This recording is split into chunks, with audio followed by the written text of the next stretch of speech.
നമസ്കാരം. എല്ലാ പ്രേക്ഷകർക്കും അന്യോന്യത്തിലേക്ക് സ്വാഗതം. അന്യോന്യത്തിൻ്റെ ക്യാമറയ്ക്ക് മുന്നിൽ ഇന്നുള്ളത് മുഖ്യമന്ത്രിയുടെ ശാസ്ത്ര ഉപദേഷ്ടാവ് ശ്രീ MC ദത്തനാണ്.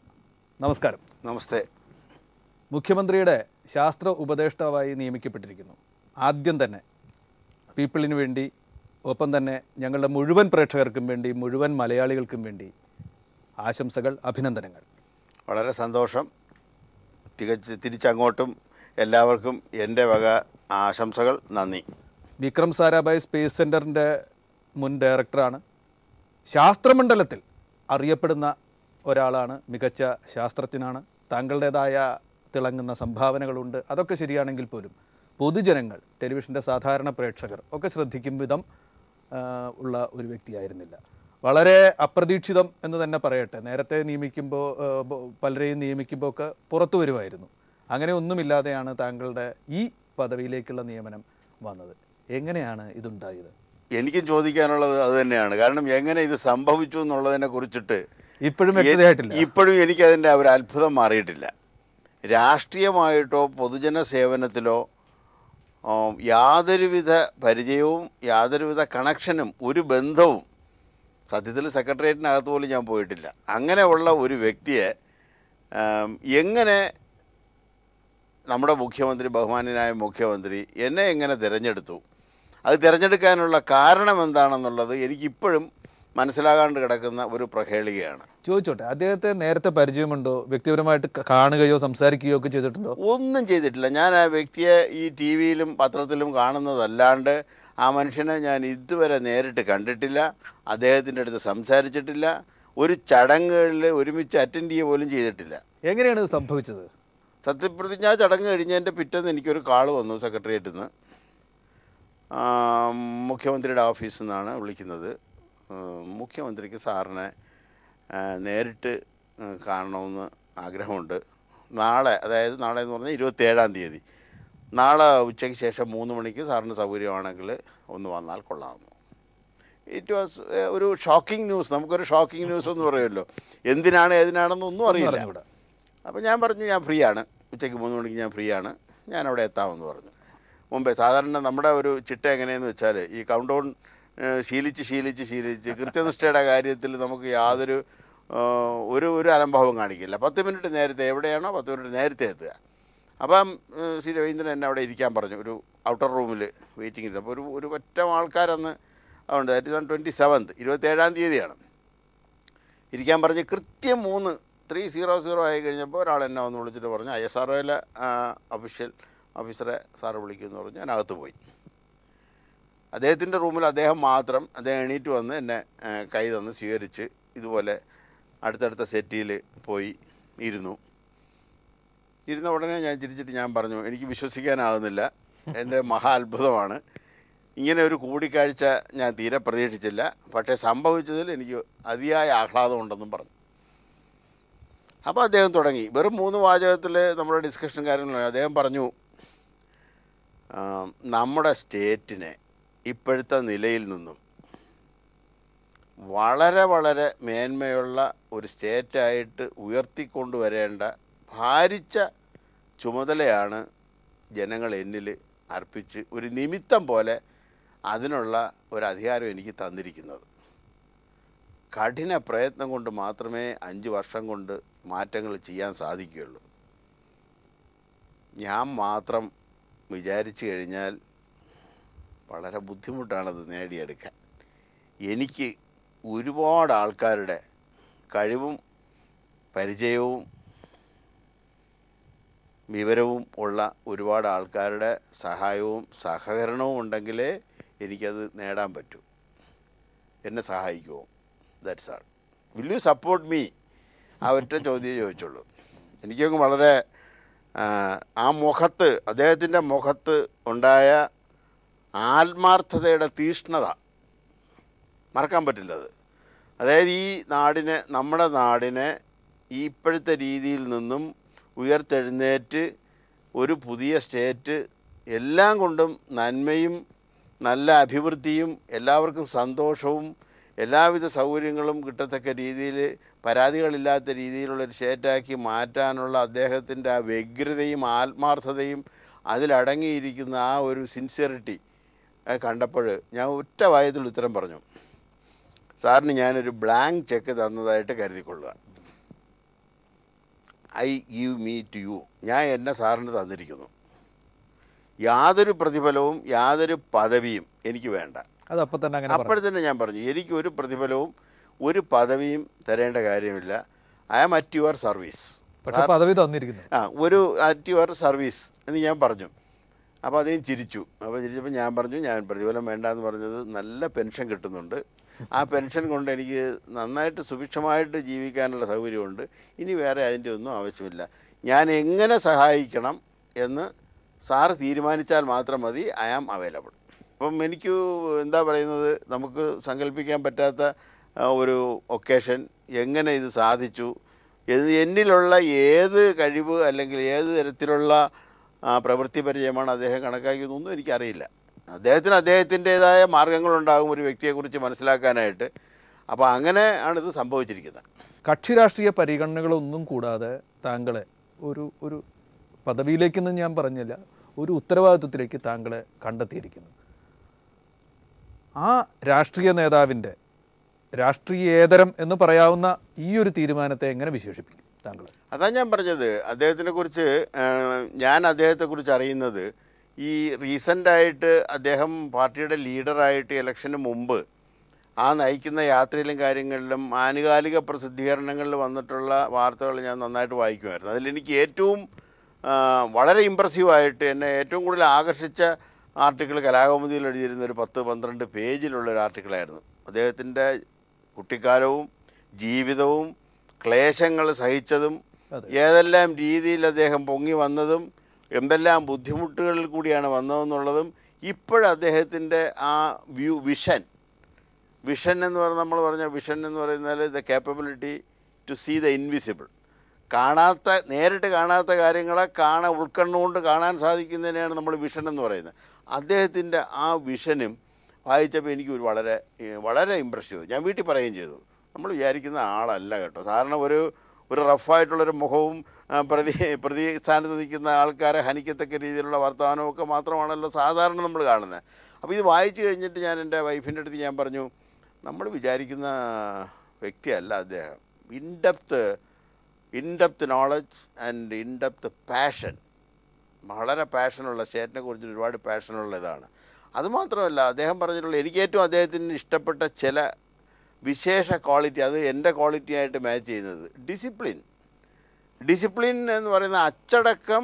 അതിപ്പം ഇന്നലത്തെ പ്രസംഗം കേട്ടില്ലേ, ജീവനക്കാരോടുള്ള പ്രസംഗം, ഐ എൻജോയ്ഡ്. ഞാനെനിക്ക് വല്ലാണ്ട് എൻജോയ് ചെയ്തു. ഡിസിപ്ലിൻ എൻഫോഴ്സ് ചെയ്യുക, ആൾക്കാരെ നല്ല നിലയിൽ കൊണ്ടുപോകുക, നല്ല നിലയിൽ ഗൈഡ് ചെയ്യുക. ആ ആർട്ടിക്കിൾ, പിന്നെ കേരള ശബ്ദത്തിലെ ആർട്ടിക്കിളും ഈ ആർട്ടിക്കിളൊക്കെ വരച്ചപ്പോൾ എനിക്ക് ഉള്ളുകൊണ്ട് നല്ല ലീഡറായിരിക്കും ഇദ്ദേഹം, ഒരു ടീമിനെ നയിക്കാനുള്ള നല്ല ഒരു ലീഡറായിരിക്കും എന്ന് എനിക്ക് തികച്ചും തോന്നി.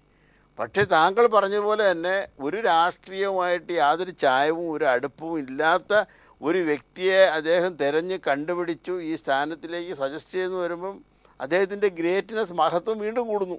അദ്ദേഹത്തിൻ്റെ ആവശ്യം താങ്കളോട് വളരെ കൃത്യമായിട്ട് പറഞ്ഞു. ഈ കേരളത്തെ ഇങ്ങനെ കൊണ്ടുപോയാൽ പോരാ, വലുതായ രീതിയിൽ മാറ്റാനുള്ള ഒരു വലിയ ദൗത്യമാണ് ജനങ്ങൾ എന്നെ ഏൽപ്പിച്ചിരിക്കുന്നത്, കാലം എന്നെ ഏൽപ്പിച്ചിരിക്കുന്നത് എന്ന് അദ്ദേഹം പറഞ്ഞു. ഇതിനു വേണ്ടി ശാസ്ത്ര സാങ്കേതിക മേഖലയിൽ നിന്നുള്ള ഉപദേശം കൊടുക്കലാണ് താങ്കളുടെ ജോലി. താങ്കളുടെ മുഖ്യമന്ത്രിക്കുള്ള ഉപദേശം എന്തായിരിക്കും, വിശദാംശങ്ങളല്ല, ഉപദേശം എന്തായിരിക്കും, അതിൻ്റെ മർമ്മം എന്തായിരിക്കും എന്ന് താങ്കൾ തീരുമാനിച്ചു കഴിഞ്ഞോ? അതിൽ 2 കാര്യങ്ങൾ ഇപ്പോൾ എക്സാമ്പിളായിട്ട് ഞാനെടുത്ത് നമുക്ക് സംസാരിക്കാം. ഒന്ന്, അദ്ദേഹത്തിൻ്റെ മുല്ലപ്പെരിയാറിനെ കുറിച്ചിട്ട് അദ്ദേഹം ചാർജ് എടുത്ത ഉടനെ ഒരു അനൗൺസ് ചെയ്തു. എന്നെ വല്ലാണ്ട് ആകർഷിച്ച ഒരു ധൈര്യസമേതമുള്ളൊരു പ്രസ്താവനയാണത്. കാരണം അത് പക്ഷേ വിവാദത്തിൻ്റെ അല്ല, നിങ്ങൾക്കാർക്കും അറിഞ്ഞൂടാത്ത, പല പബ്ലിക്കിന് അറിഞ്ഞൂടാത്ത ഒരു കണ്ടൻറ്റ്, ഒരു ടെക്നിക്കൽ കണ്ടൻറ് ഉണ്ട്. പറയൂ. സത്യത്തിൽ മുല്ലപ്പെരിയാർ ഡാമിൻ്റെ ശക്തിക്ക് യാതൊരു കുഴപ്പവുമില്ല. കൃത്യസമയങ്ങളിൽ പീരിയോഡിക്കലായിട്ട് മെയിൻ്റനൻസ് ചെയ്ത് കഴിഞ്ഞാൽ വളരെ വർഷങ്ങൾ ഇനിയും ആ അണക്കെട്ട് ഇതുപോലെ കൊണ്ടുപോകാൻ സാധിക്കുമെന്ന് എൻജിനീയറിംഗ് എക്സ്പെർട്ട്, സാങ്കേതിക വിദഗ്ധരുടെ ഒരു സംഘടന റിപ്പോർട്ട് കൊടുത്തിട്ടുണ്ട്. ആ റിപ്പോർട്ട് ആരും വായിച്ച് നോക്കുന്നില്ല. ആ റിപ്പോർട്ടിൻ്റെ അടിസ്ഥാനത്തിലാണ് ഇന്ത്യയിലെ നീതിപീഠത്തിലെ ഏറ്റവും വലിയ നീതിപീഠം അതിന് വേറെ കുഴപ്പമില്ലെന്നും പറഞ്ഞ് വിധി പ്രസ്താവിച്ചത്. അത് പക്ഷേ രംഗത്ത് വരുന്നില്ല.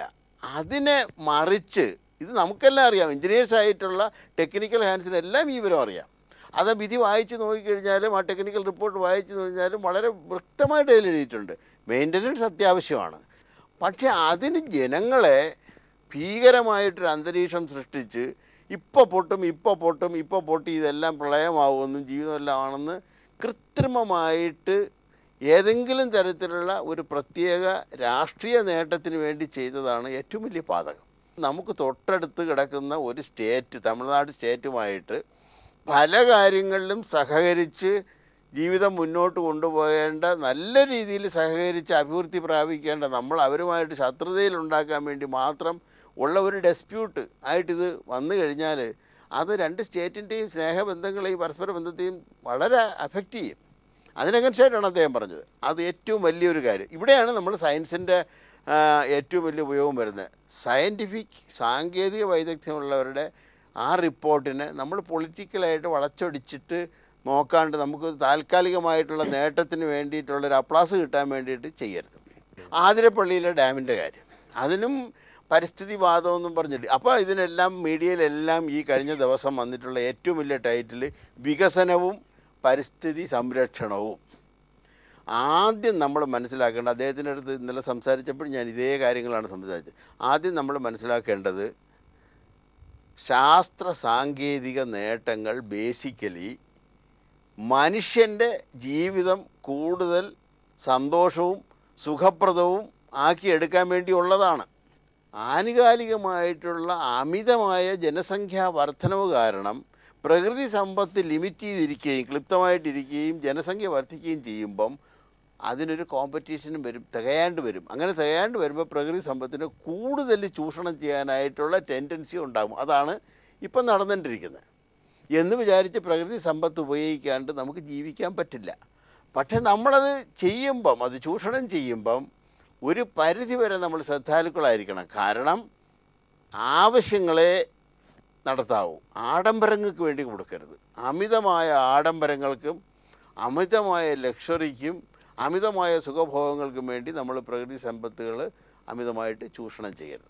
അപ്പോൾ അതിനാണ് നമ്മൾ വികസനവും, അദ്ദേഹം പറഞ്ഞത് വികസനവും പ്രകൃതി പരിസ്ഥിതി സംരക്ഷണവും ഒരുമിച്ച് കൊണ്ടുപോകണം. ഒന്നിനെ നശിപ്പിക്കത്തക്ക രീതിയിലാകാൻ പാടില്ല. വളരെ വളരെ ക്ലിയറായിട്ട് പറഞ്ഞിട്ടുള്ളൊരു മെസ്സേജാണ്. ശാസ്ത്ര സാങ്കേതിക മേഖലയിൽ കേരളം മുന്നോട്ട് പോവുക എന്ന് പറയുമ്പോൾ നമ്മുടെ നാട്ടിൽ പ്രത്യേകിച്ച് ഈ മേഖലയിൽ അഭ്യസ്ത വിദ്യരായിട്ടുള്ള ചെറുപ്പക്കാർ, കുട്ടികളൊക്കെ ശ്രദ്ധിക്കുക. ഇവിടെ ഈ മേഖലയിൽ എന്തൊക്കെ ഇനി വരും, എത്രമാത്രം തൊഴിലവസരം ഉണ്ടാവും, പുതിയതായിട്ട് എന്തൊക്കെ തരത്തിലുള്ള പഠിപ്പിനുള്ള അവസരങ്ങൾ ഉണ്ടാവും എന്നൊക്കെ ആയിരിക്കും സാധാരണക്കാർ ശ്രദ്ധിക്കുക. അതിനൊക്കെ തന്നെയായിരിക്കും മുൻഗണന. അങ്ങനെയുള്ള കാര്യങ്ങൾ അഡ്രസ്സ് ചെയ്യുമോ? താങ്കളുടെ ഉപദേശത്തിൻ്റെ പരിധിയിൽ അത് വരുന്നുണ്ടോ? നമ്മുടെ രാജ്യത്തിൽ, നമ്മുടെ സ്റ്റേറ്റിൻ്റെ ഒരു ലിമിറ്റേഷൻ, നമുക്ക് ഫ്രീ ലാൻഡ് കുറവാണ്. തീർച്ചയായിട്ടും നമ്മുടെ അടുത്തുള്ള തമിഴ്നാട്ടിലോ ആന്ധ്രാപ്രദേശിലോ ഒക്കെ നമ്മൾ ട്രെയിനിൽ യാത്ര ചെയ്ത് പോകുമ്പോൾ നമുക്ക് കാണാം നൂറുകണക്കിന് ആയിരക്കണക്കിന് ഏക്കർ സ്ഥലം ഇങ്ങനെ ഫ്രീ ആയിട്ട് കിടക്കുന്നുണ്ട്. നമുക്ക് 10 സെൻറ്റ് ഭൂമി തരിശായിട്ട് കിടക്കുന്നൊരു സ്ഥലം കാണാനില്ലാത്ത രീതിയിലായി വരികയാണിപ്പോൾ. അപ്പോൾ നമ്മുടെ ഇൻഡസ്ട്രിയലൈസേഷൻ അല്ലെങ്കിൽ സാങ്കേതിക വിദ്യയിലുണ്ടാകുന്ന നമ്മൾ അതുപോലെ തിരഞ്ഞെടുക്കണം. അവിടുത്തെ മോഡൽ പറ്റില്ല. അവിടുത്തെ മോഡൽ നമുക്ക് പറ്റില്ല. വളരെയേറെ വിസ്തീർണവും പൊല്യൂഷൻ ഉണ്ടാകുന്നതും വലിയ പുക വെളിയിലോട്ട് വരുന്നതും അല്ലെങ്കിൽ കെമിക്കൽ ഫാക്ടറി, ഫെർട്ടിലൈസർ ഫാക്ടറി പോലെയുള്ള ഫാക്ടറിയിൽ നിന്ന് വരുന്ന സാധനങ്ങൾ വെളിയിൽ വിടാനായിട്ടുള്ള സംവിധാനമില്ലാണ്ടും പുഴകളെല്ലാം മലിനമാകുകയും ചെയ്യുന്നു. അങ്ങനെയുള്ള പുതിയ സംരംഭങ്ങൾ തുടങ്ങാൻ നമുക്ക് ബുദ്ധിമുട്ടാണ്. പക്ഷെ നമുക്ക് ചെയ്യാൻ പറ്റുന്ന കാര്യങ്ങളുണ്ട്. നമുക്ക് ചെയ്യാൻ പറ്റുന്ന കാര്യങ്ങൾ വളരെ മലിനപ്പെടുത്താത്ത വസ്തുക്കൾ വരാം. നമ്മളതിന് സയൻറ്റിഫിക്കലി എഫ്ലുവൻ്റ് എന്ന് പറയും. ഒരു സാധനം ഉണ്ടാക്കുന്ന സമയം വേസ്റ്റായിട്ട് വരുന്ന സാധനത്തിനെയാണ് എഫ്ലുവൻ്റ് എന്ന് പറയുന്നത്. ആ എഫ്ലുവൻറ്റിനെയും ട്രീറ്റ് ചെയ്യാം. എഫ്ലുവൻ്റ് വരുന്നതിനെ നമ്മളെല്ലാം ന്യൂട്രലൈസ് ചെയ്ത് വിടണം. ഒരു ആസിഡിക് എഫ്ലുവൻ്റ് വന്നു കഴിഞ്ഞാൽ ആൽക്കലി കൊടുത്ത് അതിനെ ന്യൂട്രലാക്കും. ആൽക്കലിയൻ എഫ്ലുവൻ്റ് വന്നു കഴിഞ്ഞാൽ ആസിഡ് കൊടുത്ത് അതിനെ ന്യൂട്രലൈസ് ചെയ്യും. അങ്ങനെ ന്യൂട്രലൈസ് ചെയ്യുന്നതിന് കടലിലോ നദിയിലോ വിട്ട് കഴിഞ്ഞാൽ ഒന്നും സംഭവിക്കില്ല. അങ്ങനെയുള്ള സിസ്റ്റമേ നമ്മളെടുക്കാവൂ. രണ്ടാമത്തത് നമുക്ക് ചെയ്യാൻ പറ്റുന്ന ഏറ്റവും വലിയൊരു ബിസിനസ്സാണ് IT ബിസിനസ്. IT ബിസിനസ്സിൽ ഇപ്പം നമുക്ക് ആ കാര്യത്തിൽ നമുക്കുള്ളൊരു പ്ലസ് പോയിൻ്റ്, നമ്മുടെ കുട്ടികളെല്ലാം ഇംഗ്ലീഷ് പരിജ്ഞാനമുള്ളവരാണ്. ചൈനയ്ക്ക് ഈ IT കാര്യത്തിൽ മറ്റ് രാജ്യങ്ങളോളം പ്രത്യേകിച്ചും ഇന്ത്യയോട് കിടപിടിക്കാൻ പറ്റാതെ വന്നതിൻ്റെ മെയിൻ കാര്യം അവർ ഇംഗ്ലീഷ് പഠിപ്പിക്കാതിരുന്നത്. ഇപ്പോൾ അവർ തുടങ്ങി. കഴിഞ്ഞ 8-10 വർഷമായിട്ട് സ്കൂളുകളിലെല്ലാം ഇംഗ്ലീഷ് പഠിപ്പിക്കാനായിട്ട് ടീച്ചേഴ്സിനെ വെച്ചിരിക്കുകയാണ്. അത് ഈ കോമ്പറ്റീഷൻ കൂടിയാണ്. അത് നമ്മുടെ ഒരു പ്ലസ് പോയിൻ്റാണ്. IT-ക്കുള്ള ഏറ്റവും വലിയ കാര്യം നമുക്ക് അതിന് എഫ്ലുവൻ്റ് ഇതുപോലെ വരുന്നില്ല, മലിനപ്പെടുത്തുന്നില്ല, പരിസര മലിനീകരണവും മറ്റു കാര്യങ്ങളും ഉണ്ടാകുന്നില്ല, സ്ഥല സൗകര്യവും വളരെ വേണ്ട. കാരണം മൾട്ടി സ്റ്റോറിയുടെ ബിൽഡിംഗ് നമുക്കുണ്ടാക്കാം. പക്ഷേ പവർ വേണം. പവർ, ഇലക്ട്രിസിറ്റി ഇല്ലാണ്ട് നമുക്ക് പറ്റില്ല. അപ്പോൾ ആ ഊർജ്ജ പ്രതിസന്ധിയിൽ നിന്ന് നമുക്ക് പരിഹാരം ഉണ്ടായാലേ പറ്റൂ. ഊർജ്ജ പ്രതിസന്ധി പരിഹരിക്കാനായിട്ട് പല നല്ല മാർഗ്ഗങ്ങളും ഉണ്ട്. സോളാർ ചെയ്തുകൊണ്ട് ചോദിക്കും, കോസ്റ്റ്ലിയാണ്. ഇപ്പോഴും നമുക്ക് സോളാർ സിസ്റ്റംസ് മറ്റ് ജലവൈദ്യുത പദ്ധതികളിൽ നിന്ന് കിട്ടുന്ന വൈദ്യുതിയുടെ ചിലവുമായിട്ട് നോക്കുമ്പോൾ ഇപ്പോഴും നമുക്ക് കമ്പയർ ചെയ്യാൻ പറ്റില്ല. ഇമ്പ്രൂവ് ചെയ്യുന്നുണ്ട്. ഒറിജിനലി സോളാർ പവറിന് ഉണ്ടായിരുന്ന വിലയിൽ നിന്ന് ഇപ്പോൾ വളരെ വളരെ കുറഞ്ഞു വരുന്നുണ്ട്. പക്ഷേ ആ കുറഞ്ഞു വരുന്നത് മാത്രം നോക്കിയാൽ പോരാ. പല സിസ്റ്റവും സോളാർ സിസ്റ്റംസ് നമ്മളിപ്പോൾ ചെയ്യുന്നതിൻ്റെ മെയിൻ്റനൻസ് വളരെ എക്സ്പെൻഡിച്ചറാണ്. സാധാരണ സോളാറിനെ സപ്പോർട്ട് ചെയ്യുന്ന ആൾക്കാർ പറയുന്നത് യൂണിറ്റിന് ഇത്ര രൂപയാണ് ഇതിൻ്റെ ചിലവെന്ന് പറഞ്ഞാൽ 15 വർഷത്തേക്ക് 25 വർഷത്തേക്ക് ആ വില മാറില്ല എന്നാണ്. മനസ്സിലായില്ലേ? പക്ഷേ അത് 100% ശരിയല്ല. കാരണം അതിൻ്റെ മെയിൻ്റനൻസും അതിൻ്റെ ചില സിസ്റ്റം ഡാമേജ് വന്നു കഴിയുമ്പോൾ റീപ്ലേസ് ചെയ്യേണ്ടത് വരുന്നതും വെച്ച് നോക്കിക്കഴിയുമ്പം അത് നമ്മൾ കണക്കാക്കണം. അപ്പോൾ ആ സോളാർ സിസ്റ്റം സെലക്ട് ചെയ്യുന്നതിലും ബെസ്റ്റ് സിസ്റ്റം നമ്മൾ സെലക്ട് ചെയ്തിട്ട് പിന്നെ നമുക്ക് തൊഴിലവസരങ്ങൾ സൃഷ്ടിക്കാൻ പറ്റുന്ന ഏറ്റവും നല്ല ഒരു ഫീൽഡാണ് മെഡിക്കൽ ടൂറിസം. നമ്മുടെ കേരളത്തിലെ ഡോക്ടേഴ്സിൻ്റെ എക്സ്പെർട്ടൈസും നമ്മുടെ കേരളത്തിലുള്ള നഴ്സിംഗ് സ്റ്റാഫിൻ്റെ ഡെഡിക്കേഷനും മാർവലസ്. നമുക്ക് സങ്കല്പിക്കാൻ പറ്റാത്ത രീതിയിലുള്ള മെഡിക്കൽ പാരാമെഡിക്കൽ സർവീസസ് നമുക്കിവിടെ കൊടുത്തു കഴിഞ്ഞാൽ ലോകത്തിൻ്റെ പല ഭാഗങ്ങളിൽ നിന്നും ഏറ്റവും നല്ല ട്രീറ്റ്മെൻറ്റ് ഏറ്റവും കുറഞ്ഞ ചിലവിൽ. ഇപ്പോൾ മാലിക്കാർ മാത്രമേ ഇവിടെ ചെയ്യുന്നുള്ളൂ. മാലിക്കാർ സ്ഥിരമായിട്ട് ഇവിടെ വരുന്നത് ബിക്കോസ് നിയറസ്റ്റ് ആയതുകൊണ്ടാണ്. അതിന് പകരം ഗൾഫ് കൺട്രീസിൽ നിന്നും ബാക്കിയുള്ള അടുത്തുള്ള കൺട്രീസിൽ നിന്നും ഈവൻ യൂറോപ്യൻ കൺട്രീസിൽ നിന്ന് പോലും ട്രീറ്റ്മെൻറ്റിന് ആൾക്കാർ ഇവിടെ വന്ന് അവരുടെ പാക്കേജായിട്ട് കൊടുക്കാം. എയർ ഫ്ലൈറ്റ് അടക്കം നമുക്ക് ചാർജ് ചെയ്തിട്ട് വന്നു കഴിഞ്ഞാലും ഒരു സർജറിയും ഒരു ട്രീറ്റ്മെൻറ്റും ചെയ്യുന്നത് ഇവിടെ നമുക്ക് ചീപ്പായിട്ട് ചെയ്യാൻ സാധിക്കും. അതൊന്നും മറ്റ് പരിസ്ഥിതി സംരക്ഷണവുമായിട്ട് ഒരു ബുദ്ധിമുട്ടുമില്ലാത്ത രീതിയിൽ നമുക്ക് ചെയ്യാൻ പറ്റുന്ന ജോലികളാണ്. വളരെ പെട്ടെന്ന് താങ്കളുടെ വ്യക്തിപരമായ വിവരങ്ങളിലേക്ക് വരികയാണെങ്കിൽ, താങ്കളുടെ നാട് എവിടെയാണ്? എങ്ങനെയുള്ള വീട്ടിലാണ് ജനിച്ചത്? എങ്ങനെയാണ് ഈ ശാസ്ത്ര മേഖലയിലേക്ക് എത്തിയത് എന്നൊന്ന് പെട്ടെന്ന് പറഞ്ഞാൽ. എൻ്റെ സ്വന്തം സ്ഥലം വർക്കലയാണ്. വർക്കലയുള്ളൊരു സാധാരണ കുടുംബത്തിൽ അച്ഛനൊരു ആയുർവേദ വൈദ്യനായിരുന്നു, അമ്മ ഒരു സ്കൂൾ ടീച്ചറായിരുന്നു. ഞാനിന്ന് അമ്മ പഠിപ്പിച്ച സ്കൂളും ഞാൻ പഠിച്ച സ്കൂളും ഒരു പ്രൈമറി സ്കൂളായിരുന്നു. ഇന്ന് വർക്കലയിലെ ഏറ്റവും വലിയ പേരെടുത്തൊരു സ്കൂളാണ് വർക്കല ഗവൺമെൻറ് LPS. പിന്നെ വർക്കല ശിവഗിരി കോളേജിൽ പ്രീ ഡിഗ്രി പാസ്സായി. അത് കഴിഞ്ഞ് തൃശ്ശൂർ ഗവൺമെൻറ് എഞ്ചിനീയറിംഗ് കോളേജിൽ നിന്ന് കെമിക്കൽ എഞ്ചിനീയറിങ്ങിൽ BTech ബിരുദം നേടി. ഒരു 5 മാസം ഞാൻ മണിപ്പാൽ എഞ്ചിനീയറിംഗ് കോളേജിൽ അധ്യാപകനായിട്ട് ജോലി ചെയ്തിട്ട് ഉടനെ തുമ്പയിൽ 72 ജാനുവരിയിൽ തുമ്പയിൽ ജോലി കിട്ടി. അന്ന് തൊട്ട് 72 ജാനുവരി തൊട്ട് 2015 മെയ് വരെ 43.5 വർഷം ISROയിൽ ജോലി ചെയ്തു. ഒരു സാധാരണ കുടുംബത്തിൽ നിന്ന് വന്നു. ഈ ISROയിൽ ജോലി ചെയ്യാൻ സാധിച്ചതും ഒരു സയൻറ്റിസ്റ്റായിട്ട് ഉയർന്നു വരാൻ സാധിച്ചതുമെല്ലാം ഒരു നിമിത്തം. അല്ലാണ്ട് നമ്മൾ പഠിച്ചിട്ടിരുന്ന സമയത്ത് ഇങ്ങനെ ആകണം എന്നൊന്നും വിചാരിച്ചിട്ടൊന്നുമല്ല. ഒരു സാധാരണ കുടുംബത്തിൽ നിന്ന് വരുന്ന ഒരു വ്യക്തിക്ക് അതിൻ്റേതായ മോഹങ്ങളും കാര്യങ്ങളും ഉണ്ട്. ഒരു എഞ്ചിനീയർ ആകണമെന്ന് മോഹിച്ചിരുന്നു. ഒരു എഞ്ചിനീയർ എന്നുള്ള രീതിയിൽ രാഷ്ട്ര നിർമ്മാണത്തിലൊരു ഭാഗവാക്കാകണമെന്ന് മോഹിച്ചിരുന്നു. നടന്നു. പക്ഷേ ഈ സ്ഥാപനത്തിൽ, ഒരു സർക്കാർ സ്ഥാപനത്തിൽ ജോലിക്ക് കയറിയതിന് ശേഷം നമ്മുടെ ആത്മാർത്ഥത, ജോലിയോടുള്ള ആത്മാർത്ഥത, എൻ്റെ ടീമിൽ വർക്ക് ചെയ്യുന്ന ആൾക്കാരുടെ അടുത്തെല്ലാം ഞാൻ പറയുന്ന ഒരു കാര്യം, വർഷിപ്പ് യുവർ വർക്ക്. നമ്മുടെ ജോലി ഒരു പ്രാർത്ഥന പോലെ കരുതണം. നമ്മുടെ ജോലി ഒരു പ്രാർത്ഥന പോലെ നമ്മൾ കരുതിയാൽ നമ്മുടെ ജോലി സ്ഥലം ഒരു ദേവാലയമാവും. പിന്നെ വേറെ ദേവാലയങ്ങളിൽ പോകേണ്ട കാര്യമില്ല. അങ്ങനെ നമ്മുടെ ജോലി സ്ഥലം, വർക്കിംഗ് പ്ലേസ് ഒരു ദേവാലയമായി മാറിക്കഴിഞ്ഞാൽ അധ്വാനിക്കുമ്പോൾ ഉണ്ടാകുന്ന ആ വിയർപ്പിന് പോലും അമ്പലത്തിനകത്തെ കർപ്പൂരത്തെക്കാളും സുഗന്ധമുണ്ടാവും. അങ്ങനെ ചെയ്യണം, അങ്ങനെ ജോലി ചെയ്യണം. ആ ജോലി ചെയ്യുമ്പം നമ്മൾ പറയണം ഇഷ്ടം എന്ന് പറഞ്ഞ് ചെയ്യണം. കഷ്ടമെന്ന് പറഞ്ഞ് ജോലി ചെയ്യരുത്. അതാണ് മുഖ്യമന്ത്രി ഇന്നലെ സെക്രട്ടേറിയറ്റ് സ്റ്റാഫിനെ വിളിച്ചിട്ട് പറഞ്ഞത്. നമ്മളെ ജോലി ഓരോ ഫയലും ഓരോ ആത്മാവാണെന്ന് വിചാരിച്ച് നമ്മൾ അതുപോലെ സ്നേഹിച്ച് ജോലി ചെയ്യണം. അതാണ് പറയാനുള്ളത്. താങ്കളുടെ തന്നെ പിൻഗാമികളായിട്ട് വരാൻ ശാസ്ത്രത്തെ സ്നേഹിക്കുന്ന, അത് പഠിക്കുന്ന ഒരുപാട് കുട്ടികൾ നമ്മുടെ നാട്ടിലുണ്ടാവും. അവരൊരു പക്ഷേ ഇത് കേൾക്കുന്നുണ്ടാവും.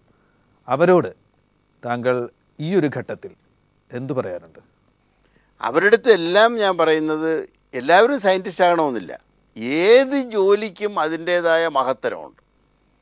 ഏത് ജോലിയും ഏത് പ്രൊഫഷനും വലിയ പ്രൊഫഷനാണ്. R&D റിസർച്ച് തന്നെ ചെയ്യണമെന്നില്ല. റുട്ടീൻ ജോലികൾ, അതായത് ഒരേപോലെ ഇരിക്കുന്ന ദിവസം ഒരേ ജോലി ചെയ്യുന്നത് മോശമാണെന്ന് കരുതരുത്. റുട്ടീൻ ജോലികൾ മെറ്റിക്കുലസ് ആയിട്ട് അത് ചെയ്യേണ്ട ആൾക്കാർ ആത്മാർത്ഥമായിട്ട് ചെയ്യുന്നത് കൊണ്ടാണ് ഈ ലോകം ഇന്ന് ഇതുപോലെ നിൽക്കുന്നത്. കലാം സാർ എപ്പോഴും പറയുന്ന പോലെ ഡ്രീമിങ്, സ്വപ്നം കാണണം. സ്വപ്നം കാണുക എന്ന് പറയുന്ന ഒരു തോട്ട് പ്രോസസ്സാണ്, ചിന്താശക്തിയാണ്.